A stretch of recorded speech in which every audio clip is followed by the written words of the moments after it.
বাংলাদেশে সর্বপ্রথম COVID-19 virus শনাক্ত হয় ৮ মার্চ ২০২০। বাংলাদেশের রাষ্ট্র পরিচালনার দায়িত্বে তখন বাংলাদেশ আওয়ামী লীগ।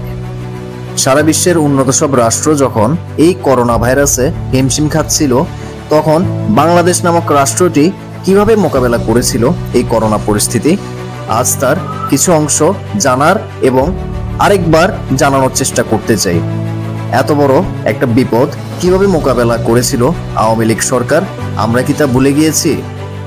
সারা বিশ্ব যেখানে মৃত্যুর ভয়ে দিক বেদিক ছুটছিল, ঠিক তখনই বাংলাদেশ নামক রাষ্ট্রটি হাতে তুলে নেয় সাহসী কিছু পদক্ষেপ।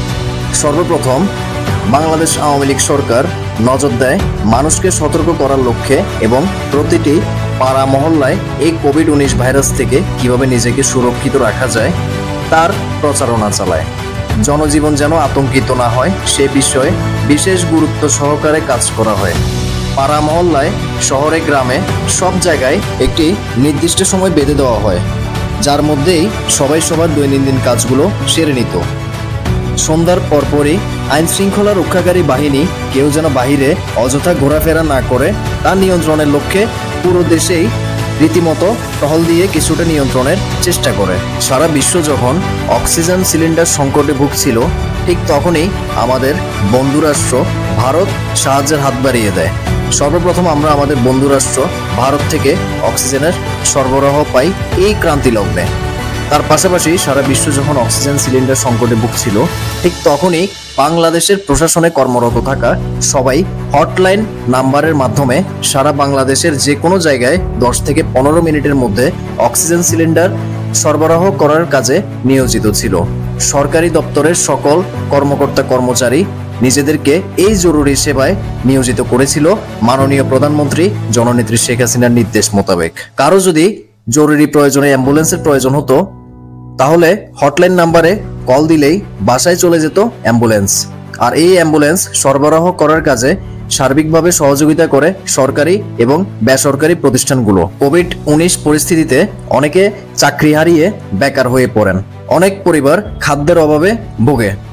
ঠিক তখন ক্ষমতায় থাকা বাংলাদেশ আওয়ামী লীগের প্রধানমন্ত্রী জননেত্রী শেখ হাসিনার নির্দেশে সারা বাংলাদেশের আওয়ামী লীগের সকল নেতাকর্মী ও জনপ্রতিনিধিদের মাধ্যমে ঘরে ঘরে চাল, ডাল, তেল, পেঁয়াজ, আলু সহ নিত্য প্রয়োজনীয় খাবার পৌঁছে দেওয়া হয়। তাছাড়া প্রতিটি জেলায় নির্দিষ্ট কিছু স্থানে দিন রাত 24 ঘন্টা খাবার সংগ্রহের জন্য বুথ করেছিল বাংলাদেশ আওয়ামী লীগ সরকার।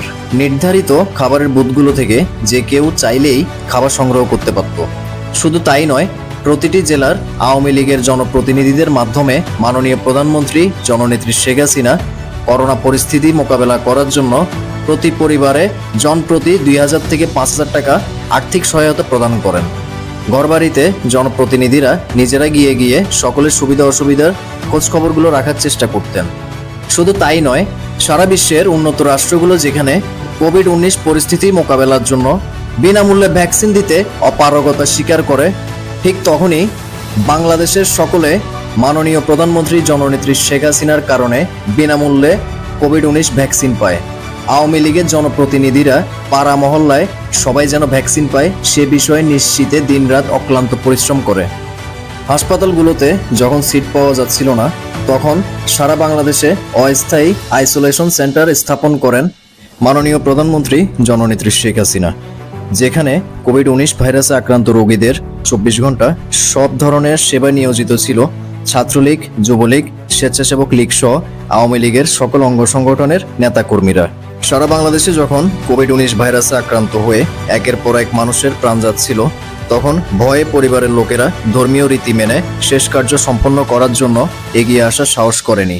ঠিক তখনই জননেত্রী শেখ হাসিনার নির্দেশে সারা বাংলাদেশের আওয়ামী লীগের অঙ্গ সংগঠনের সকল নেতাকর্মী মাঠে নেমে পড়ে এবং যার যার ধর্মীয় রীতি অনুযায়ী শেষ কার্য সম্পন্ন করার জন্য সর্বাত্মক সহযোগিতা করে।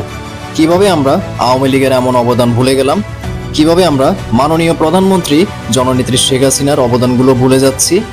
আমরা কি সত্যিই অকৃতজ্ঞ, নাকি আমাদেরকে ব্রেন ওয়াশ করা হয়েছে? নিজের বিবেককে প্রশ্ন করুন।